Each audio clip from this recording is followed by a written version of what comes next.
Hello everyone, कैसे हैं आप सभी। आज के इस न्यू लेक्चर में यहाँ पर हम लोग एक नया टॉपिक डील करेंगे जिसका नाम है एमनियोटिक फ्लूइड एम्बोलिज्म।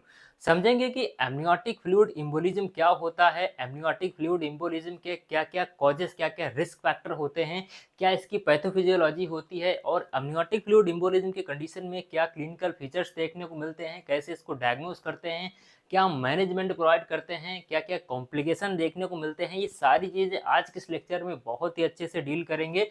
जो टॉपिक है बहुत ही इंपॉर्टेंट है आपके एग्जाम के पॉइंट ऑफ व्यू से। ठीक है, तो चलिए हम लोग यहाँ पर बात करते हैं एमनियोटिक फ्लूइड एम्बोलिज्म के बारे में कि भाई ये एमनियोटिक फ्लूइड एम्बोलिज्म होता क्या है। अगर हम लोग यहाँ पर बात करें एमनियोटिक फ्लूइड एम्बोलिज्म की, तो जैसा कि यहाँ पर नाम से इंडिकेट हो रहा है एमनियोटिक फ्लूइड एम्बोलिज्म, आपने एक टॉपिक पढ़ा होगा पल्मोनरी एम्बोलिज्म। तो पल्मोनरी एम्बोलिज्म में क्या होता है, वहां पर जो क्लॉट होता है वो ब्लड का क्लॉट होता है, लेकिन लेकिन यहाँ पर क्या होता है, यहाँ पर जो क्लॉट होता है वो कैसा होता है, एमनियोटिक फ्लूइड का होता है। ठीक है, एमनियोटिक फ्लूइड एम्बोलिज्म यहाँ पर हम लोग पढ़ रहे हैं। अगर हम लोग यहाँ पर एमनियोटिक फ्लूइड एम्बोलिज्म की बात करें तो ये एक ऑब्स्टेटिक कंडीशन है, ये एक ऑब्स्टेटिक इमरजेंसी है। कैसी इमरजेंसी है, प्रेगनेंसी से रिलेटेड इमरजेंसी है और ये एक बहुत ही रेयर प्रॉब्लम है। ठीक है, जो एमनियोटिक फ्लूइड एम्बोलिज्म होता है बहुत ही रेयरली देखने को मिलता है और अगर ये किसी भी फीमेल में अगर ये कंडीशन हो जाए तो ये एक लाइफ थ्रेटनिंग कंडीशन होती है, इसमें पेशेंट की डेथ भी हो सकती है। राइट, तो यहाँ पर जो एमनियोटिक फ्लूइड एम्बोलिज्म है ये कैसी है, एक बहुत ही रेयर ऑब्स्टेटिक इमरजेंसी है और एक लाइफ थ्रेटनिंग प्रॉब्लम है।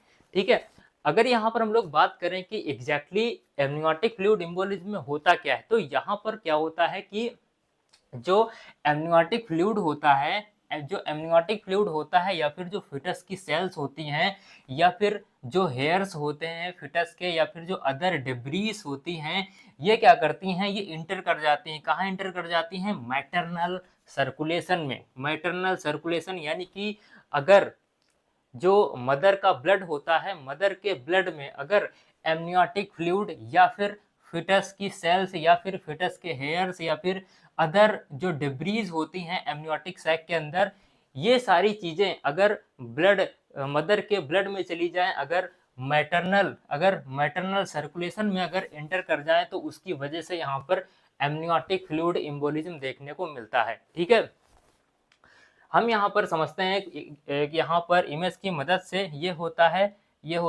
Amniotic sac. एमनियोटिक सैक के अंदर क्या होता है, फिटस होता है, फिटस के चारों तरफ क्या होता है, एमनियोटिक फ्लूइड होता है और इस एमनियोटिक फ्लूइड के अंदर क्या होता है, डेड सेल्स होती हैं जिसको डेब्रीज बोलते हैं, हेयर्स होते हैं फिटस के। ठीक है, फिटस की सेल्स होती हैं।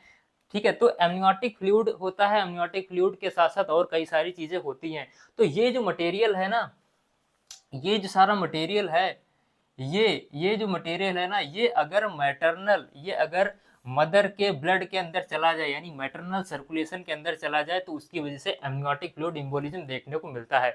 अब यहाँ पर होता क्या है, अगर यहाँ पर ये सारा मटेरियल एमनियोटिक फ्लूइड इसके साथ साथ जो भी मटेरियल है ये अगर मैटरनल ब्लड के अंदर चला जाए तो होता क्या है, तो उसकी वजह से क्या होता है, ट्रिगरिंग एन एनाफाइलेक्टॉइड रिएक्शन, जिसकी वजह से क्या होता है, सीवियर एनाफाइलेक्टिक रिएक्शन ट्रिगर हो जाती है मदर के बॉडी के अंदर। इसके साथ साथ कार्डियो रिस्पिरेटरी कोलैप्स देखने को मिलता है। क्या देखने को मिलता है, कार्डियो रिस्पिरेटरी कोलैप्स देखने को मिलता है।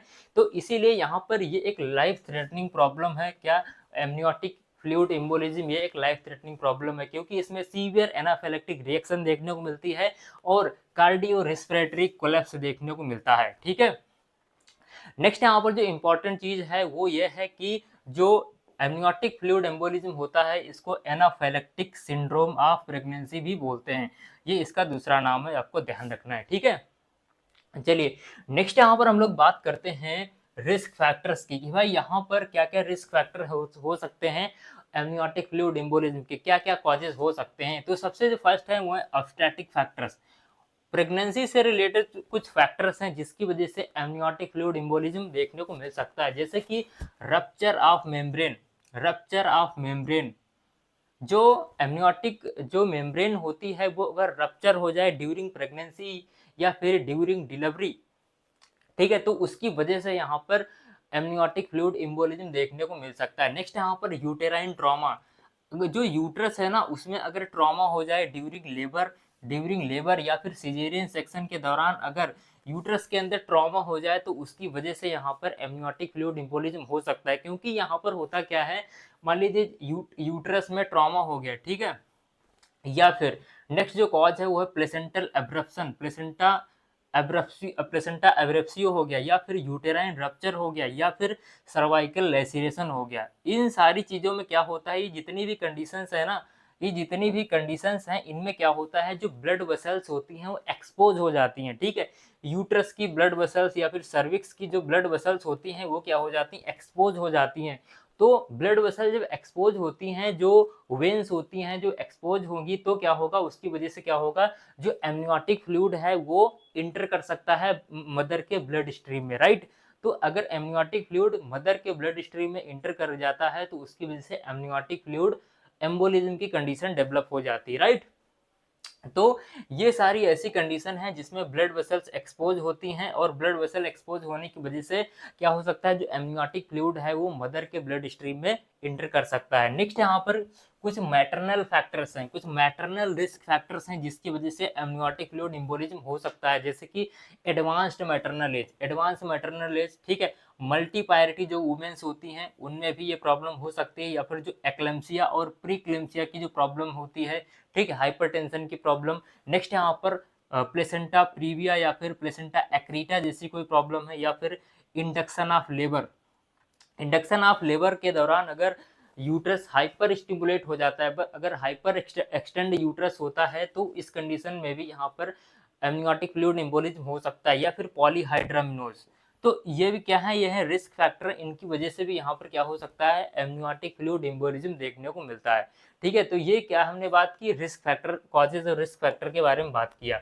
नेक्स्ट हम लोग बात करते हैं यहाँ पर पैथोफिजियोलॉजी की। अगर यहाँ पर हम लोग सिंपली पैथोफिजियोलॉजी बात करें, सिंपल हम लोग समझने की कोशिश करें, तो यहाँ पर होता क्या है, देखिए, एमनियोटिक फ्लूइड एम्बोलिज्म के कंडीशन में क्या होता है, एमनियोटिक फ्लूइड इंटर कर जाता है, कहाँ इंटर कर जाता है, मैटरनल सर्कुलेशन में, मदर के ब्लड में, मदर का जो सर्कुलेशन है उसमें अगर एमनियोटिक फ्लूइड इंटर कर जाए तो उसकी वजह से क्या होता है, उसकी वजह से अब यहाँ पर जो एमनियोटिक फ्लूइड है वो यूट्रस की वेन्स के थ्रू इंटर कर सकता है, या फिर सर्विक्स या फिर प्लेसेंटल जो ब्लड वेसल्स होती हैं उसके थ्रू एमनियोटिक फ्लूइड इंटर कर सकता है मैटरनल सर्कुलेशन में, ठीक है। अब यहाँ पर जब एमनियोटिक फ्लूइड मैटरनल सर्कुलेशन में इंटर करता है तो उसकी वजह से क्या होता है, उसकी वजह से एमनियोटिक फ्लूइड क्या करता है, सिस्टमिक इम्यून रिस्पॉन्स यहाँ पर होता है, जिसकी वजह से क्या होता है, सिस्टमिक इम्यून रिस्पॉन्स यहाँ पर प्रोड्यूस होता है, ठीक है। अब यहाँ पर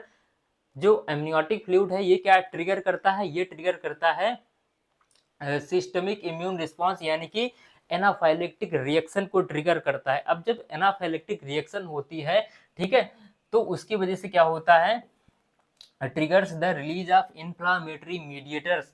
जब भी एनाफिलेक्टिक रिएक्शन होती है बॉडी के अंदर तो उसकी वजह से क्या होते हैं, कुछ इन्फ्लामेटरी मीडिएटर्स रिलीज होते हैं, जैसे कि साइटोकाइंस हो गया, ल्यूकोट्राइंस हो गया, ठीक है, हिस्टामाइंस हो गया।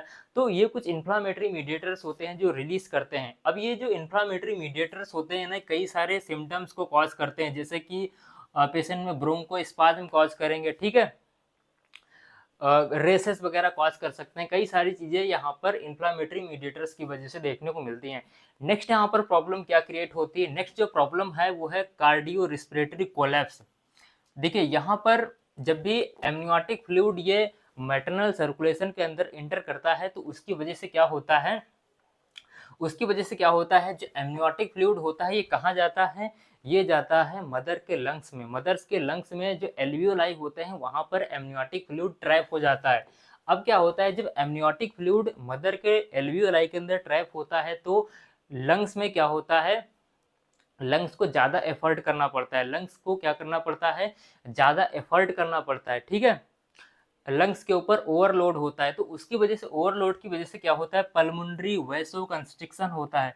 जो लंग्स, जो पल्मोनरी, जो ब्लड वेसल्स होती हैं, जो पल्मोनरी आर्टरी होती है उसमें क्या हो जाता है, वैसोकंस्ट्रिक्शन हो जाता है, ठीक है, पल्मोनरी वैसोकंस्ट्रिक्शन हो जाता है। अब जो पल्मोनरी वैसोकंस्ट्रिक्शन होता है तो उसकी वजह से क्या होता है, हाइपोक्सिया होता है। ऑक्सीजन की कमी होने लगती है। अब यहाँ पर क्या होता है, अब देखिए यहाँ पर पल्मोनरी वैसोकंस्ट्रिक्शन के कारण, पल्मोनरी वैसोकंस्ट्रिक्शन के कारण क्या होता है, राइट हार्ट स्ट्रेन होता है, यानी कि जो राइट साइड हार्ट होता है उस पर ज़्यादा वर्क पड़ता है, ठीक है, वर्कलोड इस पे बढ़ जाता है। किसकी, पल्मोनरी वैसोकंस्ट्रिक्शन होने की वजह से क्या होता है, राइट साइड का जो हार्ट होता है उस पर वर्कलोड बढ़ जाता है, जिसको बोलते हैं राइट हार्ट स्ट्रेन। अब क्या होता है, जब राइट साइड का हार्ट जो है उस पर जब ज़्यादा वर्कलोड पड़ता है तो उसकी वजह से राइट साइडेड हार्ट फेलियर यहाँ पर देखने को मिलता है, ठीक है। नेक्स्ट यहाँ पर जो प्रॉब्लम है वो क्या है, वो है कोगुलोपैथी की प्रॉब्लम। देखिए जब जब भी यहाँ पर एमनियोटिक फ्लूइड मदर के सर्कुलेशन में इंटर करता है तो उसकी वजह से क्या होता है, जो मदर के बॉडी के अंदर जो क्लॉटिंग सिस्टम होता है, जो क्लॉटिंग फैक्टर्स होते हैं वो एक्टिवेट हो जाते हैं। अब जब क्लॉटिंग फैक्टर्स एक्टिवेट होते हैं तो उसकी वजह से हाइपर कोगुलेबल स्टेट की कंडीशन बन जाती है, मतलब क्लॉटिंग फैक्टर्स एक्टिवेट हो जाते हैं जिसकी वजह से कोगुलोपैथी हो जाता है, मतलब ब्लड के अंदर क्लॉट्स बनने लगते हैं, क्योंकि यहाँ पर क्लॉटिंग फैक्टर्स एक्टिवेट हो जाते हैं, ठीक है, हाइपर कोगुलेबल स्टेट की कंडीशन बन जाती है, ठीक है। तो ज़्यादा क्लॉट्स बनने लगते हैं जिसकी वजह से यहाँ पर डीआईसी की कंडीशन डेवलप हो जाती है, डाइसेमिनेटेड इंट्रावास्कुलर कोगुलेशन, राइट। तो ये कुछ पैथोफिजियोलॉजी है किसकी, एमनियोटिक फ्लूइड एम्बोलिज्म की, जो कि इस तरीके से आप इसको समझ सकते हैं, राइट। तो चलिए हम लोग यहाँ पर नेक्स्ट बात करते हैं क्लिनिकल फीचर्स की, कि भाई यहाँ पर क्या क्या क्लिनिकल फीचर्स देखने को मिलते हैं एमनियोटिक फ्लूइड एम्बोलिज्म के कंडीशन में।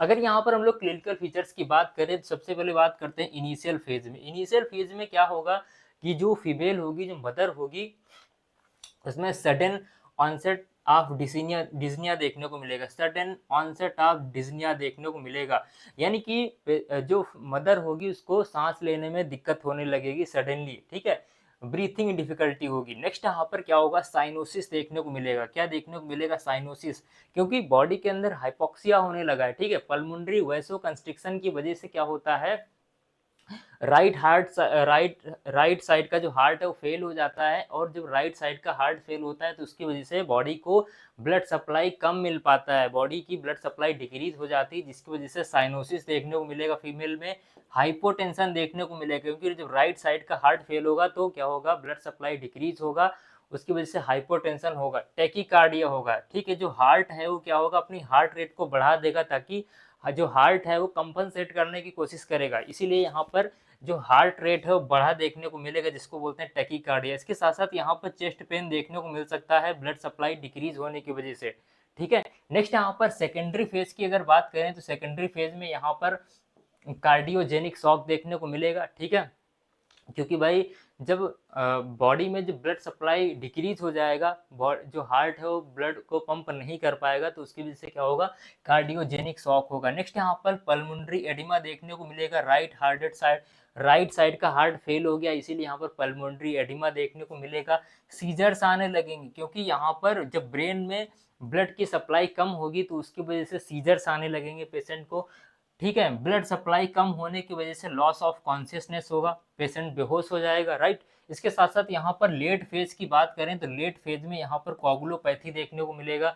कोगुलोपैथी के अंदर डीआईसी, डाइसेमिनेटेड इंट्रावास्कुलर कोगुलेशन देखने को मिलेगा, ठीक है, क्योंकि यहाँ पर देखिए डीआईसी में क्या होता है कि डीआईसी कंडीशन में क्या होता है, बहुत ज़्यादा क्लॉट बनने लगते हैं बॉडी के अंदर, ठीक है। इसके साथ साथ यहाँ पर मैसिव हीमोरेज देखने को मिलेगा। मैसिव हीमोरेज क्यों देखने को मिलेगा, देखिए यहाँ पर होता क्या है कि जब डीआईसी की कंडीशन डेवलप होती है, हाइपर कोगुलेबल स्टेट जब डेवलप होता है तो उसकी वजह से क्या होता है, जितने भी क्लॉटिंग फैक्टर्स होते हैं बॉडी के अंदर वो सारे यूज हो जाते हैं। अब जब क्लॉटिंग फैक्टर सारे यूज हो जाते हैं तो तब क्या होता है, लेट फेज में मैसिव हीमोरेज देखने को मिलता है, ठीक है। ब्लीडिंग को कंट्रोल करने वाली जितने भी क्लॉटिंग फैक्टर्स होते हैं वो सारे यूज हो जाते हैं, तो इसीलिए लेट फेज में यहाँ पर मैसिव हीमोरेज देखने को मिलता है, ठीक है। तो ये क्लिनिकल फीचर्स आपको एमनियोटिक फ्लूइड एम्बोलिज्म के कंडीशन में देखने को मिलेंगे। नेक्स्ट यहाँ पर हम लोग बात करते हैं डायग्नोस्टिक टेस्ट की, कि भाई यहाँ पर पल्मोनरी एम्बोलिज्म यहाँ पर एमनियोटिक फ्लूइड एम्बोलिज्म को कैसे डायग्नोस किया जा सकता है। अगर डायग्नोस्टिक टेस्ट की बात करें तो इसमें क्लिनिकल डायग्नोसिस सबसे पहले करेंगे। क्लिनिकल डायग्नोसिस कैसे करेंगे, based on symptoms and exclusion of other causes के बेस पर और सिम्टम्स के बेस पर यहाँ पर क्लिनिकल डायग्नोसिस आप बना सकते हैं। इसके साथ साथ लेबोरेटरी टेस्ट की बात करें तो यहाँ पर arterial blood gas ABG test कराते हैं। एबीजी टेस्ट जब आप कराएंगे तो उसमें क्या देखने को मिलेगा, हाइपोक्सेमिया देखने को मिलेगा और एबीजी के अंदर आपको रेस्पिरेटरी एसिडोसिस देखने को मिलेगा, राइट। इसके साथ साथ जब आप कोआगुलेशन प्रोफाइल जब कराएंगे, ठीक है, जब कोआगुलेशन प्रोफाइल कराएंगे तो आपको क्या देखने को मिलेगा, जो प्रोथ्रोम्बिन टाइम है वो प्रोलॉन्ग हो जाएगा। जो प्रोथ्रोम्बिन टाइम है क्या हो जाएगा, इंक्रीज हो जाएगा, क्योंकि क्लॉटिंग फैक्टर सारे क्या हो चुके हैं, यूज हो चुके हैं, ठीक है।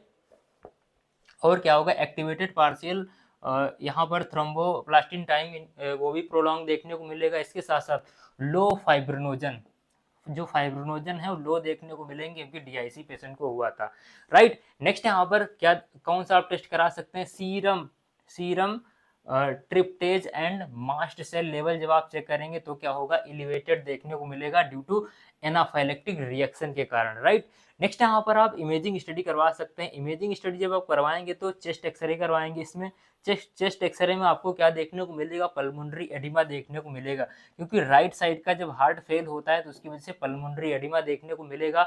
और क्या देखने को मिलेगा, इकोकार्डियोग्राम जब आप कराएंगे तो उसमें क्या देखने को मिलेगा, जब आप इकोकार्डियोग्राम कराएंगे तो राइट वेंट्रिकुलर स्ट्रेन देखने को मिलेगा, मतलब जो राइट साइड का वेंट्रिकल है उस पर लोड ज़्यादा, वर्कलोड बहुत ज़्यादा है, ठीक है, तो जिसको बोलते हैं राइट वेंट्रिकुलर स्ट्रेन देखने को मिलेगा, राइट। तो ये है डायग्नोस्टिक टेस्ट जिससे आप एमनियोटिक फ्लूइड एम्बोलिज्म को डायग्नोस कर सकते हैं। नेक्स्ट यहाँ पर हम लोग बात करते हैं मैनेजमेंट की, कि भाई यहाँ पर इस कंडीशन को कैसे मैनेज किया जाता है।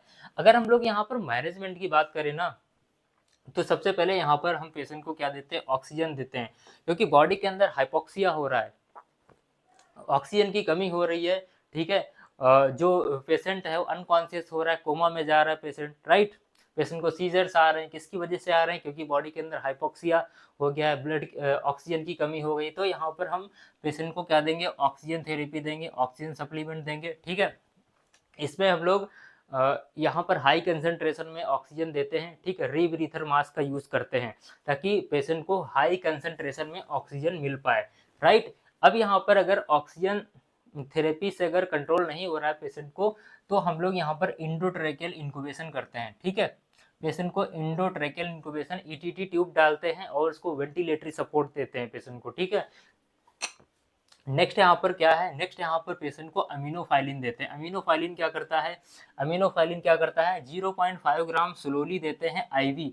ये क्या करता है, ब्रोंकोस्पाज्म को रिड्यूस करता है, क्योंकि यहाँ पर होता क्या है, जो जो यहाँ पर इन्फ्लामेटरी मीडिएटर्स होते हैं, ठीक है, जैसे हिस्टामाइन हो गया, ठीक है, ल्यूकोट्राइन्स हो गया, ये जो इन्फ्लामेटरी मीडिएटर्स होते हैं ये क्या करते हैं, ब्रोंकोस्पाज्म करवाते हैं। अब भाई जब जो एयर वे है वो अगर सिकुड़ जाएगा, उसमें स्पाज्म हो जाएगा, तो उसकी वजह से पेशेंट को सांस लेने में दिक्कत होगी। तो इसीलिए यहाँ पर हम लोग ब्रोंकोस्पाज्म को रिड्यूस करने के लिए अमीनोफाइलिन देंगे पेशेंट को, ठीक है। यहाँ पर और क्या दिया जाता है, आइसोप्रिनालिन दिया जाता है पेशेंट को, क्या देते हैं, आइसोप्रिनालिन देते हैं। कितना देते हैं, 0.1 ग्राम आईवी देते हैं, ठीक है। ये क्या करता है, इंप्रूव करता है पल्मोनरी ब्लड फ्लो को, इंप्रूव करता है और कार्डियक जो एक्टिविटी होती है उसको इंक्रीज करता है, ठीक है, जिससे क्या होता है, कार्डियक जो आउटपुट है वो भी बढ़ता है। नेक्स्ट यहाँ पर क्या पेशेंट को दिया जाता है, हाइड्रोकॉर्टिसोन दिया जाता है। हाइड्रोकॉर्टिसोन क्या करता है, हाइड्रोकॉर्टिसोन क्या करता है, इसको कितना देते हैं, 1 ग्राम देते हैं आईवी, ठीक है, IV followed by slow IV infusion देते हैं, राइट। ये क्या करता है, कॉजेस वैसोडाइलेशन। जो हाइड्रोकॉर्टिसोन होता है वैसोडाइलेशन कॉज करता है, जिससे क्या होता है, अब जब वो वैसोडाइलेशन होगा तो उसकी वजह से क्या होगा, जो टिश्यू परफ्यूजन है, टिश्यूज में जो ब्लड सप्लाई है वो इंक्रीज हो जाएगा, राइट। नेक्स्ट यहाँ पर क्या देते हैं पेशेंट को, हम यहाँ पर बाइकार्बोनेट सॉल्यूशन दे सकते हैं। बाइकार्बोनेट किस लिए देंगे, अगर पेशेंट को रेस्पिरेटरी एसिडोसिस हो रहा है तो हम पेशेंट को बाइकार्बोनेट दे सकते हैं, राइट। नेक्स्ट यहाँ पर लो मॉलिक्यूलर वेट डेक्स्ट्रान देते हैं। ये क्या करता है, ये रिड्यूस करता है प्लेटलेट एग्रीगेशन को। जो छोटे छोटे जो क्लॉट्स बन रहे हैं, ठीक है, वाइटल ऑर्गन्स के अंदर, उनको जो है रिड्यूस करता है, राइट। तो हम पेशेंट को क्या देंगे, लो मॉलिक्यूलर वेट डेक्स्ट्रान देंगे पेशेंट को। नेक्स्ट यहाँ पर क्या मैनेजमेंट है, नेक्स्ट यहाँ पर है हिपैरिन। हम पेशेंट को हिपैरिन दे सकते हैं अगर एक्टिव ब्लीडिंग नहीं हो रही है, ठीक है। DIC को ट्रीट करने के लिए यहाँ पर हम हेपेरिन दे सकते हैं अगर एक्टिव ब्लीडिंग नहीं है तो, ठीक है। नेक्स्ट यहाँ पर क्या देंगे, इफ अगर जो फीमेल है ना उसको अगर कार्डियोपल्मोनरी अरेस्ट में अगर पेशेंट चली जाती है, कार्डियोपल्मोनरी अरेस्ट अगर हो जाता है तो उसको हम क्या देंगे, एडवांस कार्डियक लाइफ सपोर्ट देंगे, ठीक है। पेशेंट को CPR देंगे, पेशेंट को इंक्यूबेट करेंगे, वेंटिलेटरी सपोर्ट देंगे, राइट। इसके साथ साथ यहाँ पर क्या हम करेंगे, delivery of the infant by caesarean within 5 minute within 5 minute after CPR हम विद इन 5 मिनट में हम यहाँ पर फीमेल की डिलीवरी करवा देंगे। नेक्स्ट यहाँ पर क्या है, DIC is treated with massive fluid restoration, क्योंकि यहाँ पर एक्सेसिव ब्लीडिंग के कारण यहाँ पर फीमेल को एक्सेसिव अमाउंट में फ्लूइड देना पड़ेगा ताकि जो ब्लड वॉल्यूम है वो मेंटेन हो सके। इसके साथ साथ यहाँ पर कुछ ब्लड प्रोडक्ट भी दे सकते हैं, ठीक है। DIC को ट्रीट करने के लिए यहाँ पर कुछ ब्लड प्रोडक्ट दे सकते हैं, जैसे कि प्लेटलेट्स हो गए, ठीक है, प्लाज्मा हो गया, राइट। तो ये सारे और इसके साथ साथ जो क्रायो प्रिसिपिटेट होता है, जो क्लॉटिंग फैक्टर्स होते हैं, वो यहाँ पर ट्रांसफ्यूज कर सकते हैं DIC को ट्रीट करने के लिए। नेक्स्ट यहाँ पर स्टेरॉइड्स पेशेंट को दिए जाते हैं, यहाँ पर स्टेरॉइड दिए जाते हैं जो कि जो इन्फ्लामेटरी रिस्पांस है उसको डिक्रीज करने के लिए यहाँ पर स्टेरॉइड भी पेशेंट को दिए जाते हैं, राइट। तो ये था मैनेजमेंट किसका, यहाँ पर एमनियोटिक फ्लूइड एम्बोलिज्म का, राइट। नेक्स्ट हम लोग लास्ट में बात कर लेते हैं कॉम्प्लिकेशंस की, कि भाई यहाँ पर क्या क्या कॉम्प्लिकेशन देखने को मिलेंगे। मैटरनल कॉम्प्लिकेशंस की अगर हम यहाँ पर बात करें तो यहाँ पर कार्डियक अरेस्ट पेशेंट को हो सकता है, जो फीमेल उसको कार्डियक अरेस्ट हो सकता है, राइट। नेक्स्ट यहाँ पर DIC डाइसेमिनेटेड इंट्रावास्कुलर कोगुलेशन देखने को मिल सकता है, राइट। नेक्स्ट यहाँ पर मल्टी ऑर्गन फेलियर देखने को मिल सकता है, क्योंकि यहाँ पर जब राइट साइडेड हार्ट फेलियर होता है तो क्या होता है, बॉडी के वाइटल ऑर्गन्स में परफ्यूजन डिक्रीज हो जाता है, राइट, जिसकी वजह से मल्टी ऑर्गन फेलियर हो सकता है। नेक्स्ट यहाँ पर हाइपोक्सिक ब्रेन इंजरी हो सकती है, ठीक है, हाइपोक्सिया के कारण ब्रेन में इंजरी हो सकती है, ठीक है। पेशेंट की डेथ भी हो सकती है अगर उसको टाइमली जो है इंटरवेंशन ना दिया जाए। नेक्स्ट यहाँ पर फिटल कॉम्प्लिकेशंस की बात करें तो फिटस में कॉम्प्लिकेशन क्या देखने को मिलेगा, फिटल हाइपोक्सिया देखने को मिलेगा एंड एसिडोसिस देखने को मिलेगा। स्टिल बर्थ, यूट्रस के अंदर ही फिटस की डेथ हो सकती है, नियोनेटल डेथ हो सकती है फीमेल की, या फिर नियोनेटल हाइपोक्सिक इस्चेमिक इंसेफेलोपैथी देखने को मिल सकता है, राइट। तो ये कॉम्प्लिकेशन है जो आपको एमनियोटिक फ्लूइड एम्बोलिज्म में देखने को मिल सकते हैं। सो आई होप आप लोग सारी चीज़ें समझ गए होंगे। अगर आपको ये PDF नोट्स चाहिए तो आप हमारे GS मेडिकल एकेडमी एप्लीकेशन को गूगल प्ले स्टोर से डाउनलोड कर लेना, वहाँ पर आपको ये PDF नोट्स मिल जाएगा। Okay, so thank you so much for the watching.